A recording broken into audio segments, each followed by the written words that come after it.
Well, coming up on today's show, 475 kilowatt chargers could be heading to Europe, Daimler and even more battery production for their plug-in cars, and new spy shots of the inside of the new Mini Electric.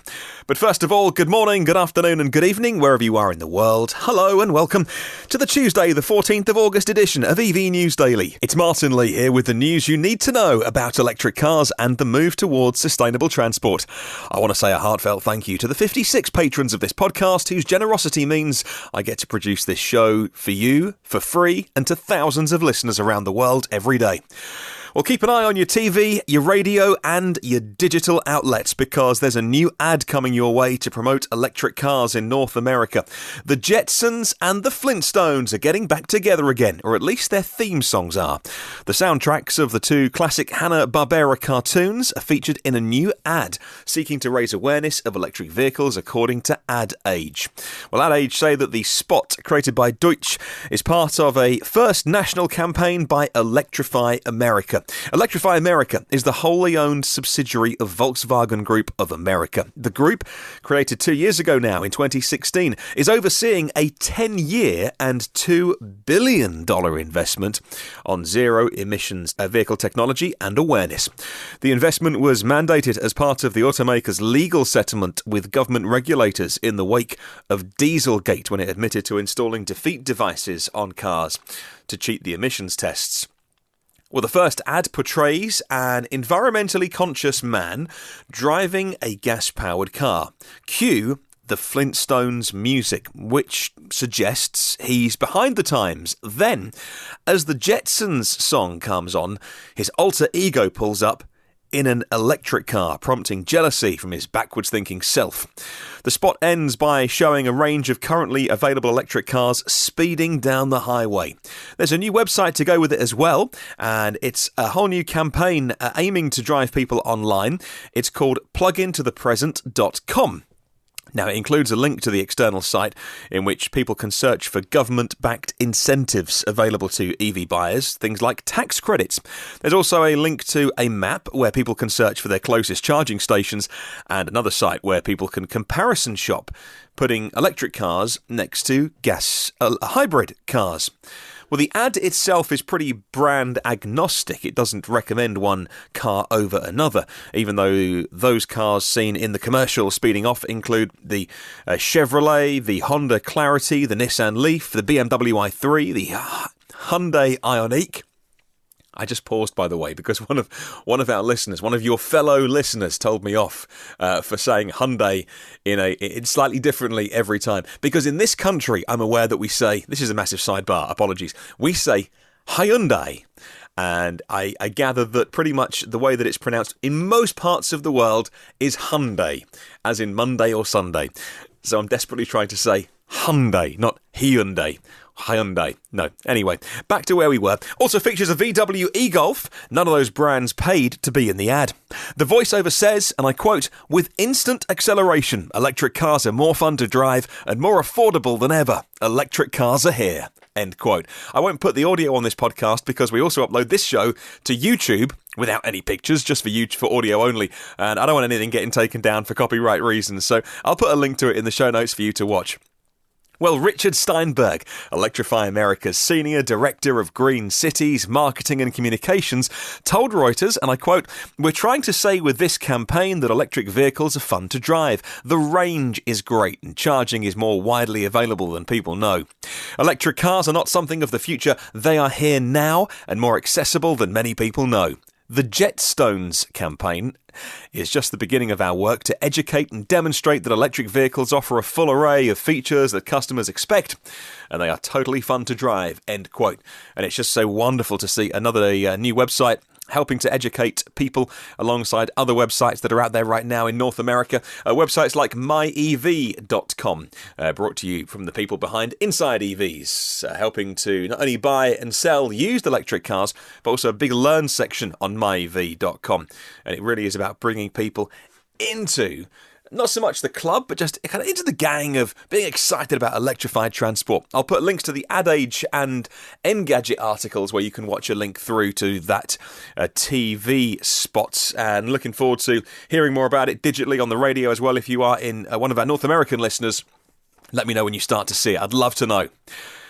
Well, let's move on to the other huge news of today. And I debated whether to put this first, but arguably I wanted to talk about Electrify America first, because I think that has the ability to change the paradigm of EVs in the USA. It's a huge marketing campaign.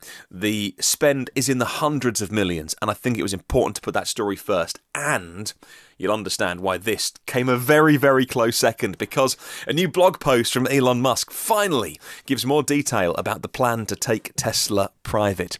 Elon Musk wrote quite a big article today. I won't read the whole thing out. Sometimes I read Elon's letters, when he writes a letter to the staff, but they make it public online or it leaks. I like to read the whole thing because I know a lot of people listen to this show. You haven't got time to be searching around the internet and to reading to find these kind of things. You are super busy. I know that a lot of people listen to this podcast because it saves you time. You can listen to a podcast and do something else at the same time. It's quite a long one, but I will certainly pick out the highlights for you to save you the time. The confirmation comes at the end, but the big headline really is, he confirms that Saudi Arabian sovereign wealth fund money is the source of the funding that he talked about when he said funding secured. That would be the PIF, the Public Investment Fund, the sovereign wealth fund there. Can I just pause for a moment and say I am so rarely right on many things that a week ago, I won't so much say that I called it because that's really arrogant, but I did point out, look, they've just bought up, they'd been building up a 5% stake in the company, just below the limit of which they then had to publicly declare their interest when it goes above 5%. And you don't just do that for no reason. So clearly they wanted to invest in Tesla and show that, they were putting their money where their mouth was. And now we find out more details. I mean, I didn't exactly connect lots of dots, by the way. I'm no financial expert. I took a bit of a stab in the dark and got it right. But, we'll celebrate the small wins. Now, he does say in his blog post that they'd approached him multiple times. He last met with them in July. He established at that point, at the end of July meeting, the $420 share price, and it was good to go. Fair to say that this wasn't a whim then. And if you listen to the podcast a week ago when this news broke, and we put a pretty quick reactionary podcast online within a few minutes of it breaking, and certainly if I went back and listened to it now, there'd be lots of details I'd want to add to it. But when I came out here and recorded my thoughts in the immediate aftermath of that tweet saying I want to take Tesla private, one of my thoughts was how so many commentators on financial networks, so many writers, so many people that want to bring Tesla down, but even so many so-called experts, and I'm not an expert in all of this, I'm learning like you as we go, so many said this was a whim, that he woke up in the morning, grabbed his phone, jumped on Twitter, and that the board didn't know about it, that nobody knew about it. Take the phone off. Elon was one of the headlines, and you just think, really? Are you just writing this for clicks now? You can't be serious that somebody makes a massive announcement on a whim. I think some of them do think that. Anyway, clearly it wasn't. Lots of meetings have been going on up to this point. He says that the deal will be done with equity, not debt. So, the sovereign wealth fund money from Saudi Arabia, if this goes ahead, would be buying your shares. If you're a Tesla shareholder and you want to sell, buying your shares, not giving the money for Tesla to do a share buyback. And no debt involved. He expects 2/3 of existing shareholders, existing investors, 2/3 of them would go with his plan of following that into a private company. Well, he owns just over 1/5 of the company, so nobody would have overall control. A reminder that he owns 20, it's the low 20s, isn't it? And I should have looked this up before the podcast. Some people say 20, but I know it's more than that. Some of the criticism I've seen over the last few hours since that blog post went up on my Twitter feed, online, in comment sections, some of the comments and the criticism has been that oil-rich Saudi Arabians want to shut down, not just Tesla, but they want to shut down the electric car movement, that they have a vested interest in selling oil. Because Tesla are driving the movement at the moment, and the other automakers are going to be coming on board so soon right now, but for now it really is, if I'm honest with you, I'm sure that they wouldn't, like the others won't want me to say this because they're spending a lot of money and moving as quickly as they can as big organisations, but it really is Tesla driving the movement for now. And if you can shut down Tesla, you would kill off electric cars for a very long time. If you read the details of what Elon is saying, it's clear that the PIF, the Public Investment Fund of Saudi Arabia, would only own around 1/3 of the company. 2/3 of the current investors in Tesla don't want to sell. They would follow him into a private company. A lot of the retail investors would go with that plan. I wouldn't be surprised to see Elon's Silicon Valley buddies, the billionaire friends, saying, oh, I'll take a stake of that. I'll have some as well. Let me add more context. Apple bought Beats for $3 billion. And they kept the management. They kept Dre. They let them run. Apple owns Beats, but they let them go and do their thing, right? The PIF is obsessed with renewable technology. They're spending so much money on renewables. How is it different from, and by the way, the much larger Norwegian fund, which have spent all of their oil money on renewables and green tech in Norway? So just because you hear the word Saudi Arabia doesn't mean that they want to carry on selling you oil. They have got one eye on, they've got both eyes on the future. Don't be so, well, I was going to say naive. That's a little bit mean. But look, come on. They're not going to try and buy a third of Tesla and then shut down electric cars. And they're not even investing. And here is my comment on this, my personal opinion, if you'll bear with me for this. They're not buying a car company. They're buying the next ExxonMobil. They're buying the next energy company. With Tesla and battery technology and Tesla energy and solar roofs, they're not just buying a car company. They're buying if they go ahead with it, so much more than that. If I may also add, by the way, not to add too much personal comment to that, I always try and stick with 95% news and 5% comment. But I would also add, Tesla is a great American success story. And I say that from being the other side of the Atlantic. America, we are looking at you with a massive success story in Tesla, built by America, an automotive success story of recent times. I'm so surprised so many people want to find chinks in every little story, chinks in the armour, to knock them down and just not be proud and so pleased that you are driving the future as an American homegrown company. Continues to surprise me.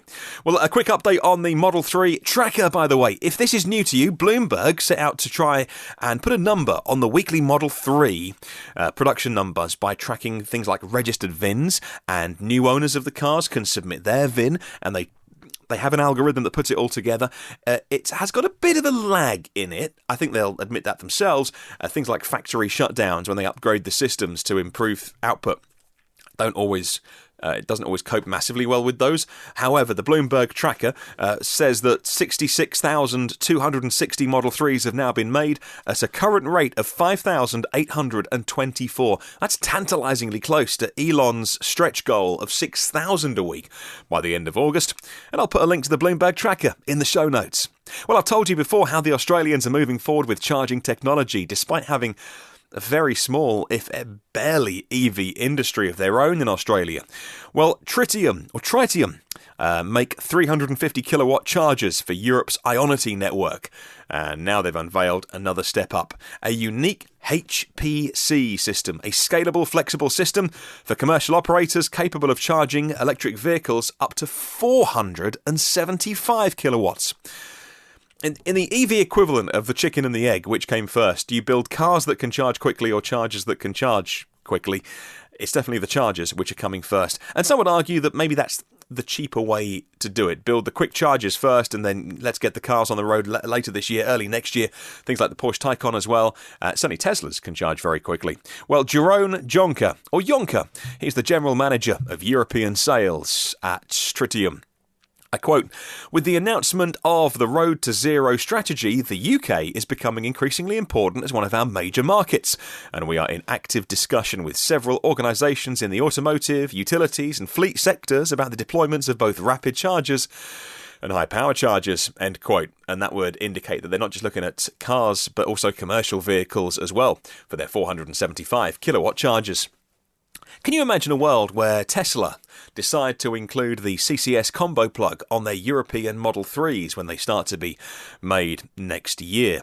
That's CCS combo plug using the new 2.0 protocol for CCS, which I'll remind you ups the current to 500 amps current from 200 amps, which is the current max on most CCS chargers for the first protocol of that. Even though it wouldn't be able to use the full speed, and Model 3 in Europe with the CCS plug would be able to use those chargers and get as much speed out of them as they can. They're putting these new Ionity chargers on the main routes and corridors in Europe. It could ease the pressure on the European superchargers is one of my thoughts. And if the Model 3 could charge, well, say the Model 3 could charge at 175 kilowatts, if you turned up to one of those Ionity chargers because there wasn't a supercharger nearby and your battery was almost empty, in other words, low state of charge, so it's going to accept a high charge rate to begin with, you could get to 50% in, 10, 11, 12 minutes? Less than 15 minutes? That is what it currently takes to put half a tank of diesel in, walk to the kiosk, queue up, pay for your fuel, get back to your car. That didn't take long, did it, to get to parity with putting gas in your car? Well, moving on to Daimler, and Mark Kane for Inside EV says that Daimler is expected to produce battery packs for its plug-in electric cars at even more sites than was previously announced. He says the investment's going to be part of a €1.5 billion, that's a $1.75 billion transformation plan to retool some of those Mercedes-Benz plants to build zero-emission and autonomous vehicles. Those plants being, or one of them, Sindelfingen, where Mercedes-Benz S-Class models are currently made. It's going to focus on those kind of large automobiles and electric cars.